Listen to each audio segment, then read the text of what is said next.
My wife had come to me, and she said, Joe, the business has been number one for so many years. I'm ready to be number one. So that kind of hit home, and not like, I mean, I don't want to say, yeah, she was number two or anything like that, but that was like, hey, like, this is something, I want to continue to grow my relationship with her. Yeah. My kids are 13 and 11 here. When they're 16, 17 years old, they're driving, exploring things in their life. I might not be, I don't want to say they're number one, but Yep. I might not be the top priority. I'll always be there, and we'll always have that relationship. But I think that kind of awareness, I think is important. It's so important when you age, to really focus on, like you said, the long term. Right. That way, when and I've been using this one a lot. Short term. Not that this is painful, but the idea of short term pain for long term gain. Focus on looking back, and whether I'm 70 or 80 years old, I can look back when I was 40 and say that was a good decision. Yeah. No regrets kind of. Yep. Kind of action. I think that starts with awareness. I think that might be a little bit of an overplayed term, but I think it's just. Well, it's called internal memento mori, yeah, which is a Stoic term that means remember that you are going to die.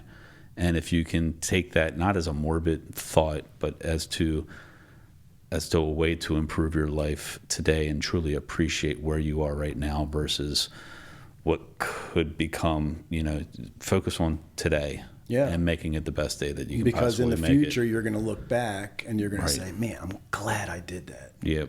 Yeah. I'm glad that, like, something small, like I mean, just yesterday, it was 2 days ago, right? So I get home from work, and my son is into like we're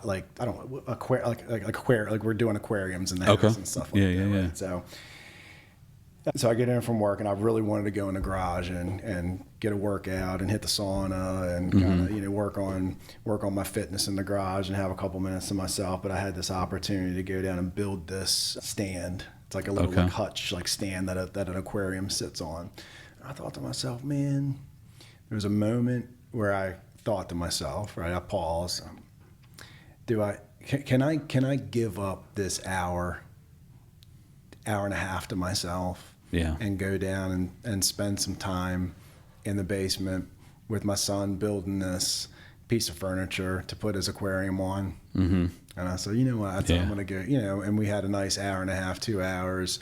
I'm building it. All right, I need this piece. I need that piece. Give me this bit. I need the drill. Yeah. That's cool, man. So I probably a long-winded answer on that one, but I think it's just awareness and just figuring out that stuff's going to make you happy. But then on the flip side of that, with the business, ultimately what's driving me these days, I think what drives a lot of older men is the fear of losing what you've built. Mm-hmm. If I take my foot off of the accelerators, is somebody going to catch me? Yeah. Is there going to be a younger version of Joe Ayler that's going to be on my ass? Interesting. It's my responsibility, not to be overconfident or anything, but Tar Heel, I consider to be the authority in the roofing and exterior space. Mm-hmm. We have a large majority of the market share for a reason. Yeah. But it's my responsibility, just like the King of the Hill that you played when you were a kid. You're on top of the hill, and everybody that tries to climb up that hill, you put their foot right on their face, and you push them right back down. But then you always have the pressure of having that target on your back when you're in that number one slot. And you say, I'll give you the King of the Hill when my mom calls me in for dinner. she ain't called me. The street lights haven't come on yet. So did you like this episode of the TMA Connection? Well, you might want to check this one out right here. Go ahead, click it.